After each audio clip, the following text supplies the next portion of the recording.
for asking. My name is David. I'm a wildlife care specialist right here at historic Wegeforth Bowl. Now, San Diego Zoo Wildlife Alliance is committed to saving species worldwide by uniting our expertise in animal care and conservation science with our dedication to inspiring a passion for nature. Now, we integrate wildlife health, care, science, and education to develop sustainable conservation solutions. Our conservation efforts are focused in 8 conservation hubs all across the world. These are geographic regions where we think we can make the greatest impact. Those geographic hubs are the Pacific Islands, Southwest, Amazonia, oceans, African forest, savanna, Asia, and the Australian forest, because we believe that conservation starts with the connection that we make with people and wildlife every single day. And that's exactly what we hope to do. Are you all ready to meet some wildlife? Woo! Fabulous. All right, we are going to start with our One Health approach to saving species worldwide, because people, the environment, and wildlife are all interconnected. Wildlife can only thrive when all life thrives. That's the core of our mission and the thread that runs through all of our conservation efforts. And this next little guy definitely represents that, because his unique story has helped us save many other species. Please welcome out one of our newest ambassadors. Aww. We have Dakota, our North American porcupine.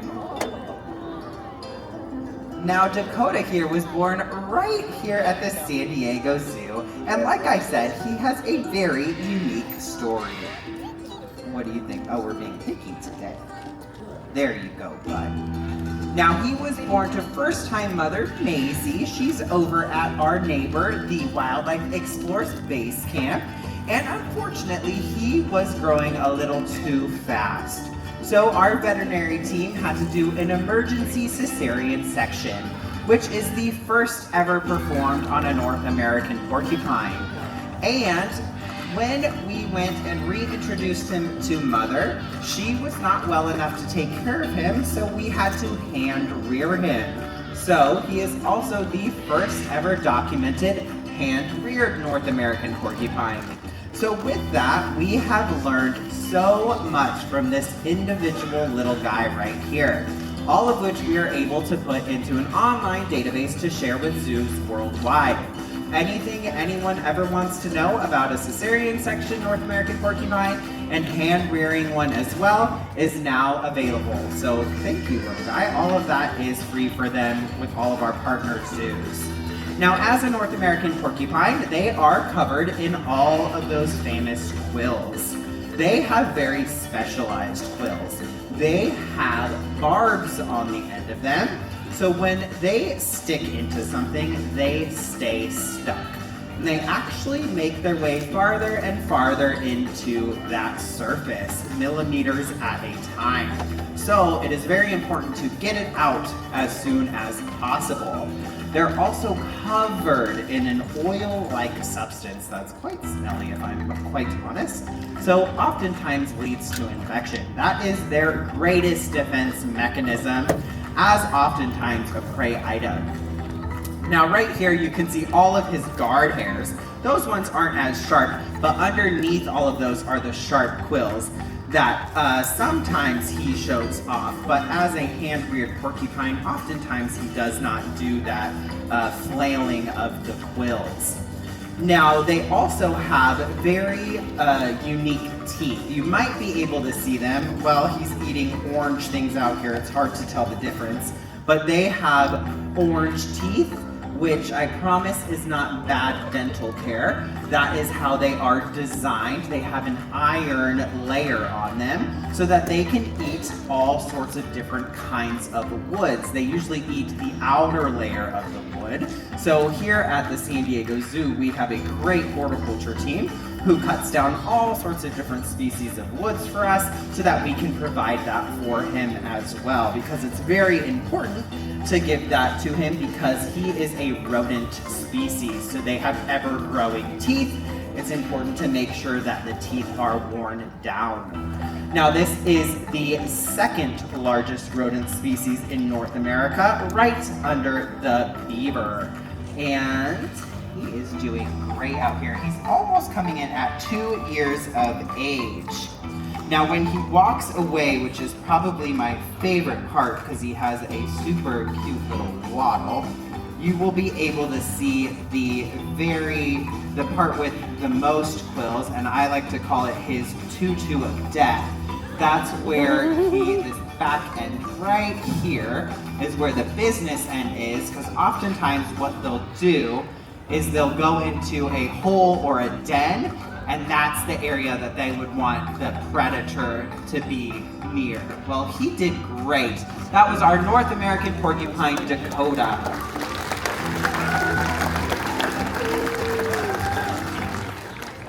All right, next up, we are going to go into the next conservation hub, which is right here in our own backyard, which is the Southwest Conservation Hub, where the San Diego Zoo Wildlife Alliance and all of our allies are working with a plethora of different species, like the burrowing owl, the desert tortoise, the Kino checkered spot butterfly, as well as plant life like our beloved Torrey pine. Now this next little cutie oftentimes gets a bad rap in the neighborhood, but I am here to hopefully change your mind.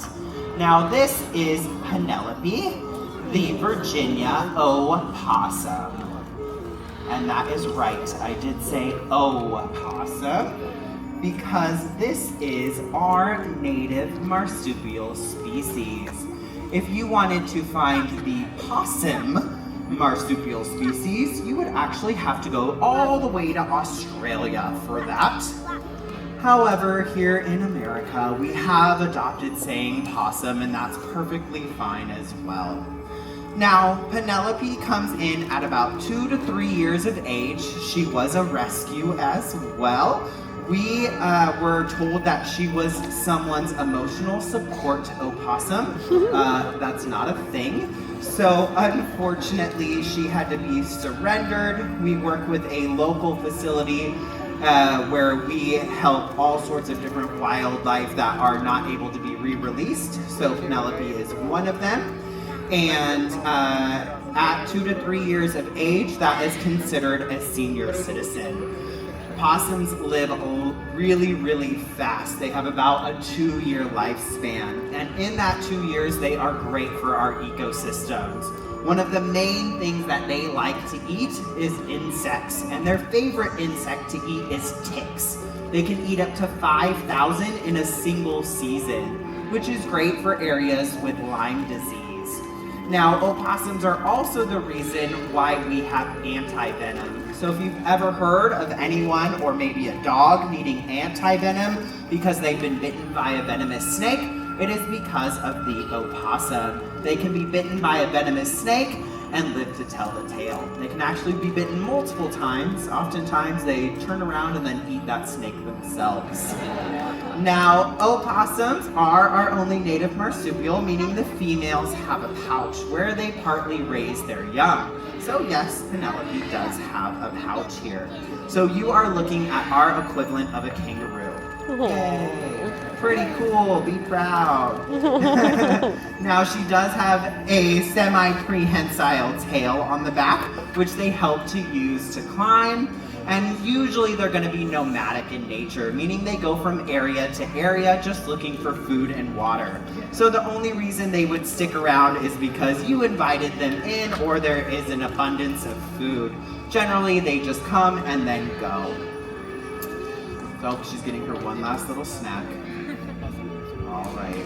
Now, they don't have the best vision. They do have pretty good hearing, but their best sense of smell is definitely their nose, which she's using while she's out here. Now, watch as she walks away, because that's my favorite. That tail is just adorable. And she did great out here for a little old lady. Once again, that was Penny, our Virginia opossum.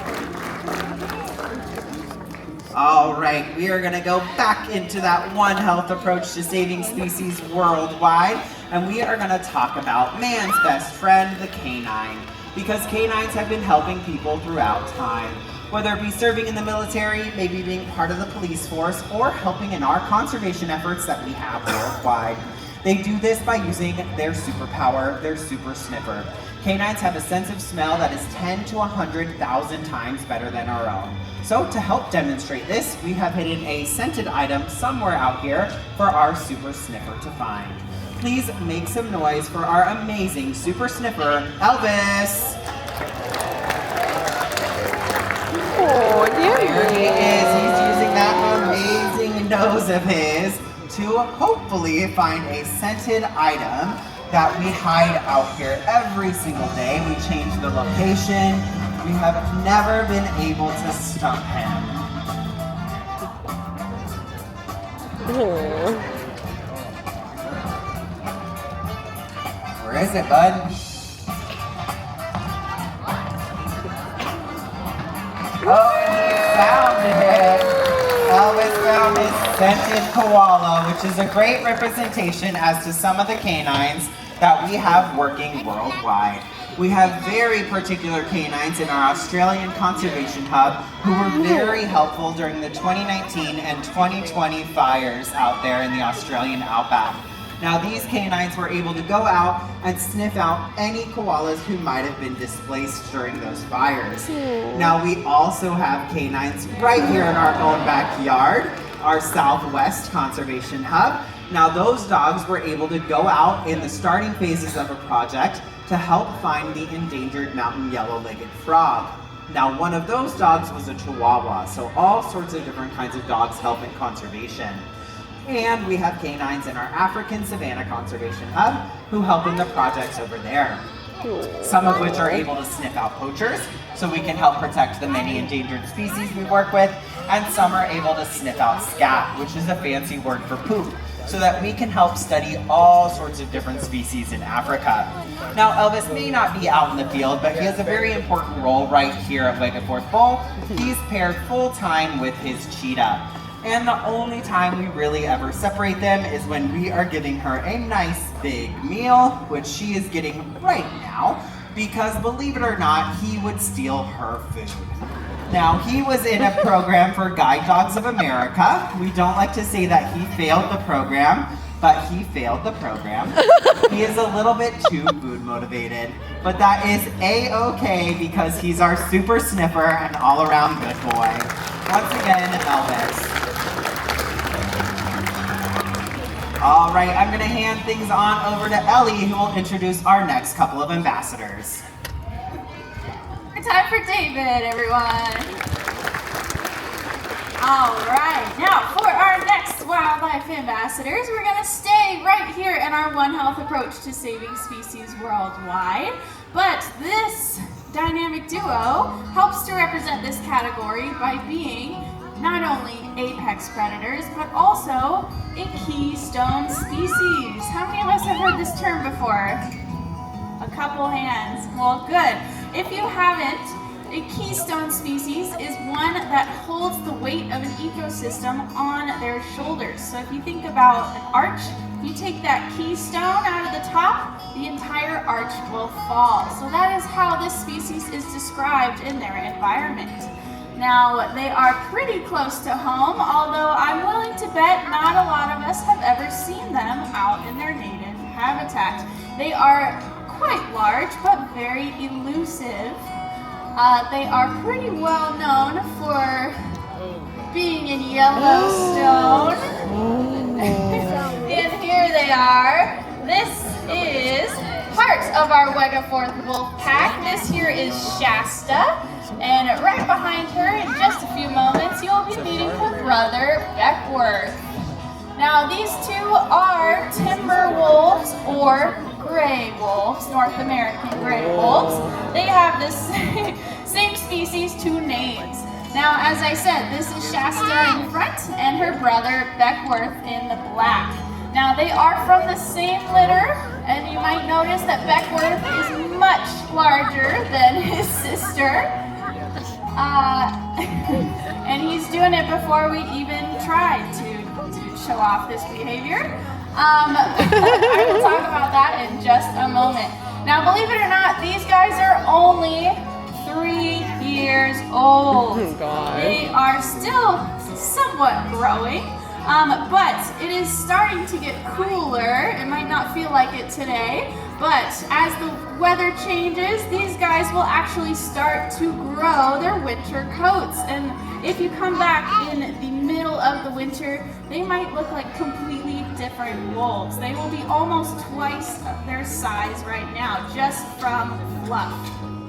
Now, Beckworth did a pretty good job of showing off one of the most popular behaviors from canines that our dogs have inherited. Now, how many of us have dogs at home? A lot of us. All right. Now, how many of us have seen our dogs do this rolling that Beckworth was showing off a few seconds ago? A lot of us, right? Now, it's usually in something that smells really bad, or you can't even tell what it is, but your dog is so intent on that spot that he has to rub right there. Now, hopefully, we will do it again. Yeah, there it is. Now, this is a behavior that our dogs have inherited from their wolf ancestors, which is a behavior called scent rolling. Now, even though it is incredibly adorable and quite hilarious, there is a purpose to this behavior. One of them, I get distracted every single time. One of them is to mask their scary wolf scent. Now, if these guys are going to go on a hunt, maybe for a deer, they will actually look for something that smells maybe like a deer or like anything else. Maybe some urine, feces, maybe an old carcass, anything that will hide their wolf scent, which is pretty ingenious. Now, the other reason they might do this is to actually share with their pack what they have found. So sometimes if they're ever split up, they will roll in something that they found, just like these two goofballs are doing, and they will bring it back to the pack for everyone else to smell and discover. Now, I believe today we used some pickle juice, which Shasta is enjoying a lot on that ice pile. And we're getting some herbal scents from the other ones. Not sure what those ones are, but they love it. Now, of course, wolves are known for being pack animals, right? They have incredibly strong family bonds. Now, I did say this is only part of our Wegeforth wolf pack. We actually do have a third wolf here who is their related uncle. Now, Uncle Shadow gets a nice break from the kids every once in a while, whether he's enjoying a nice snack without it being stolen, or he just needs some peace and quiet. That is what he's getting right now. But when these two go back there and reunite, it will be a party. It will be like they haven't seen each other in a year. Every single time they reunite, it is the most exciting thing that could ever happen. So it's amazing to be able to witness these family bonds and have a true family pack here at Wegeforth Wolf. Now, Shasta's going to give you one more look. She's a perfect photo subject. She's pretty adorable. Now, wolves, again, are known for being pack animals, and they, of course, hunt in packs.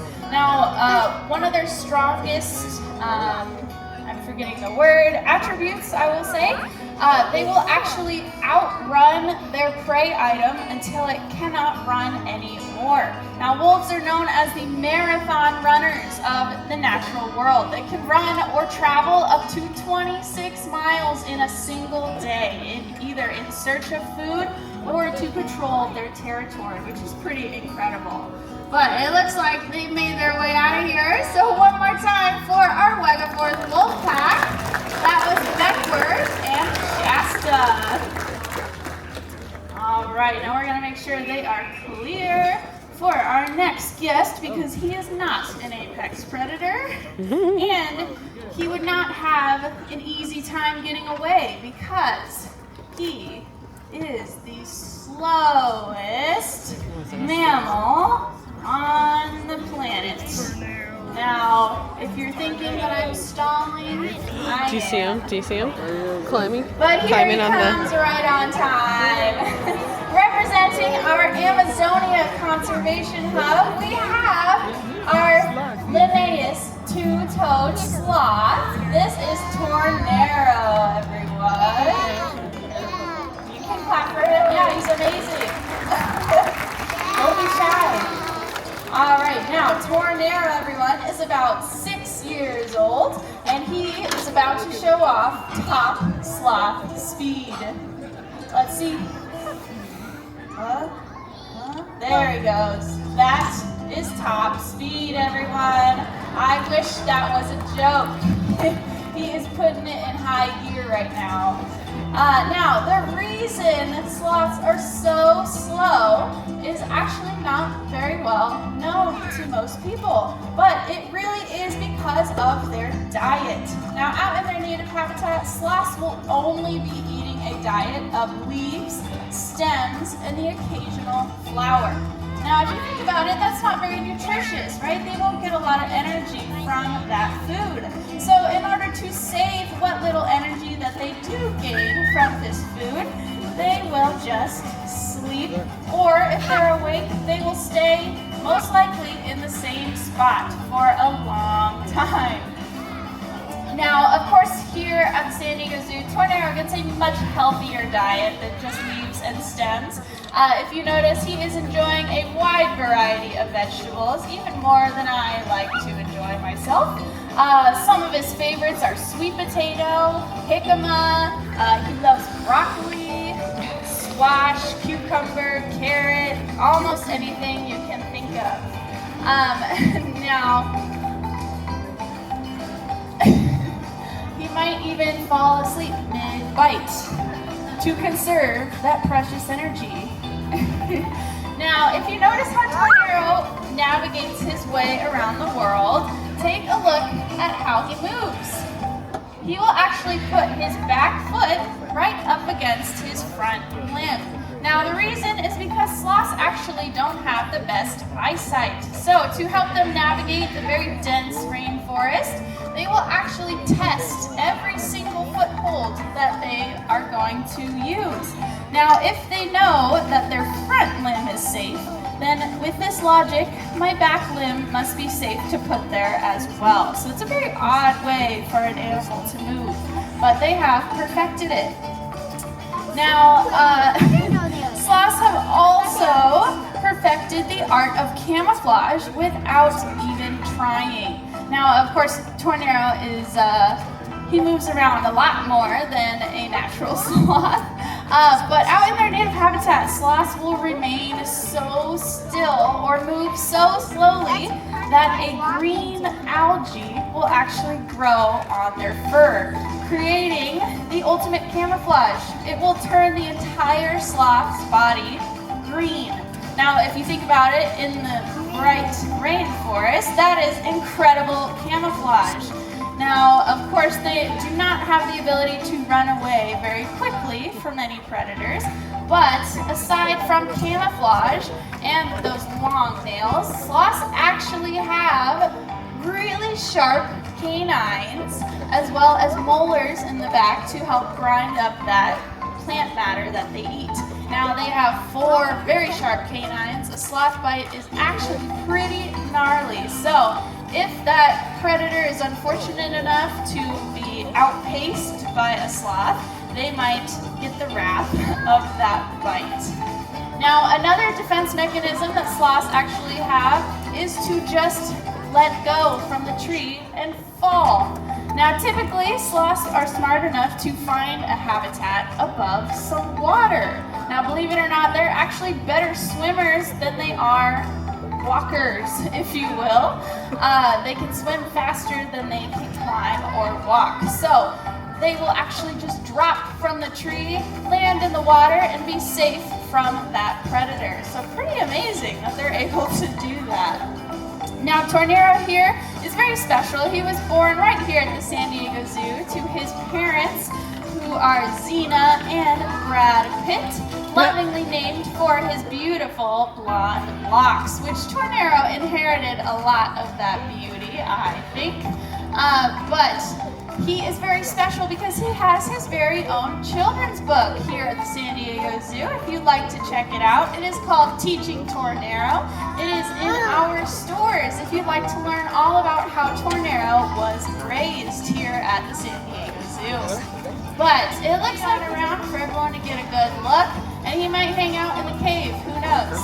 But let's give it up for Tornado. All right, everyone. Well, San Diego Zoo Wildlife Alliance is creating a world where all life thrives, and this has never been more important. As first responders in the field, we are there, applying a century's worth of first-hand knowledge to global conservation challenges. We collaborate, innovate, and hope to inspire to help people and wildlife thrive together for a healthy planet. Now, conservation is at the heart of everything that we do, but we, of course, can't do it alone. We need dedicated allies like all of you.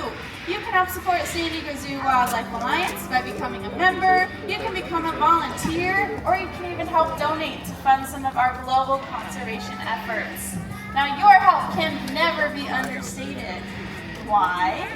Because when wildlife thrives, all life thrives. Thank you so much for joining us and have a wonderful rest of your day at the San